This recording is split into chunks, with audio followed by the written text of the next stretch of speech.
김성환의 행간 시사평론가 김성환 씨 나와 계십니다. 어서 오십시오. 네, 안녕하세요. 자, 오늘 다룰 주제는요? 이 프란치스코 교황 방한이 이제 일주일 정도밖에 남지 않았거든요. 정확하게 8일 남았습니다. 예.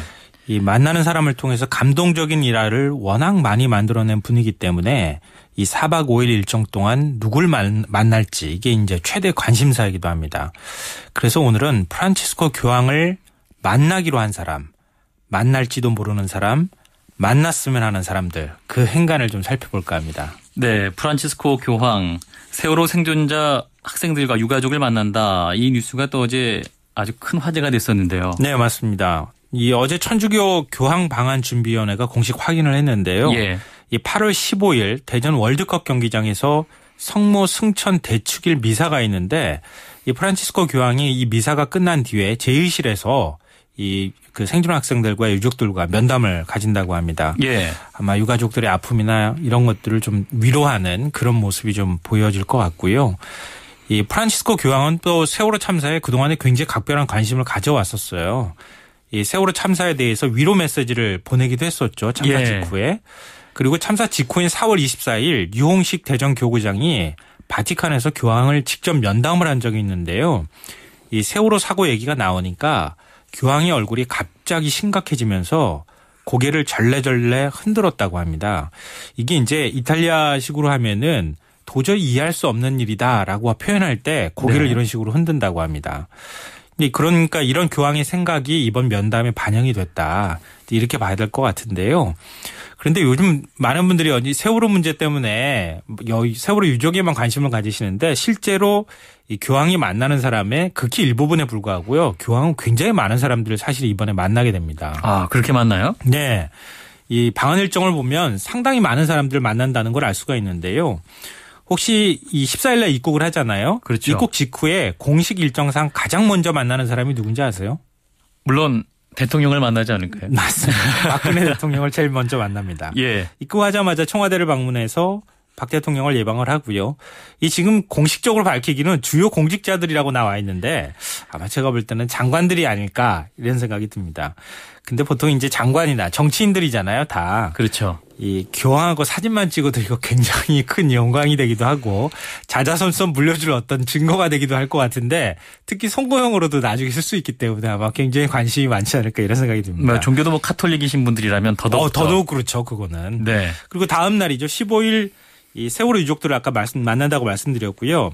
이번에는 이제 교황이 방한하는 가장 큰 목적이 아시아 청년대회를 참가하는 겁니다. 예. 여기에 이제 참가한 20명의 청년들과 오찬을 갖도록 이렇게 예정이 되어 있는데요. 이 지금 충남 지역, 이 대전, 서산, 태안 이런 지역에서 이 아시아 청년들이 한 6천여 명 정도가 60여 개 프로그램에 참가를 한다 그래요. 아, 이 대회는 뭔가요? 이게 이제 그 아시아에 있는 천주교 신자 청년들이 같이 모여서 서로 이제 교류도 나누고 이제 그런 대회라고 봐야 되는데요. 예. 여기서도 굉장히 많은 사람들이 이제 교황을 만날 수 있는 기회가 생길 것 같고요.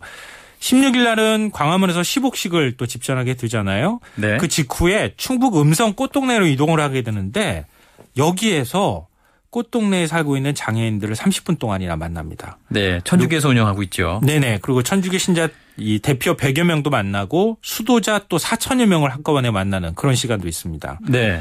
그리고 17일 날은 충남 해미에서 아시아 주교들을 만나게 되고요. 아시아 청년대회 폐막 미사를 집전하게 됩니다. 그리고 18일 이날도 이제 주목이 되는데요. 명동성당에서 평화와 화해를 위한 미사를 봉헌하게 되고요. 이 자리에 7대 종단 지도자들과 또 만나게 됩니다. 네. 굉장히 많이 뭐 만나죠. 시간을 쪼개서 네. 또 사람들을 만나실 것 같은데 뭐 공식적으로 만날 분도 굉장히 많은데 그렇다면 교황이 만날지도 모른다는 사람 누구를 말씀하시는 거예요? 가장 가능성이 큰 분들은 일본군 위안부 피해 할머니들일 것 같아요. 예. 이 18일 명동성당 미사에 할머니들이 참석을 하게 된다고 하는데요.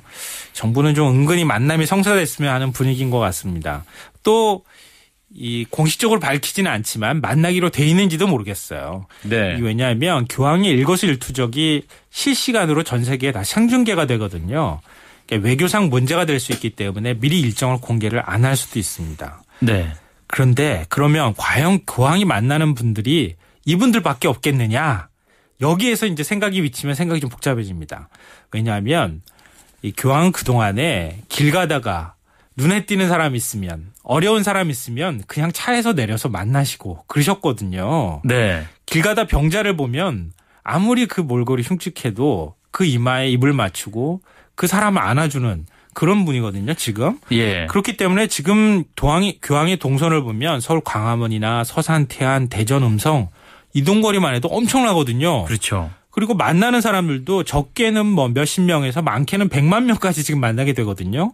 그러니까 이 자리에서 이렇게 움직이고 만나는 자리에서 어떤 돌발적인 행동이 나올지 뭐 예전에 이제 미사를 집전할 때 어린아이가 단상 위로 올라와서 교황의 다리를 붙잡았잖아요. 네, 뭐 인터넷상에서 많이 화제가 됐었어요. 예, 교황이 그냥 묵묵하게 그 아이의 머리를 내려보내지 않고 쓰다듬는 모습이 굉장히 전 세계 많은 사람들한테 감동을 줬었는데 네. 그런 장면이 우리나라에서도 벌어지지 말라는 법이 없다는 거죠. 예. 그러니까 만날지도 모르는 사람들도 생각보다 굉장히 많을 수 있다. 이렇게 봐야 될 것 같습니다. 네.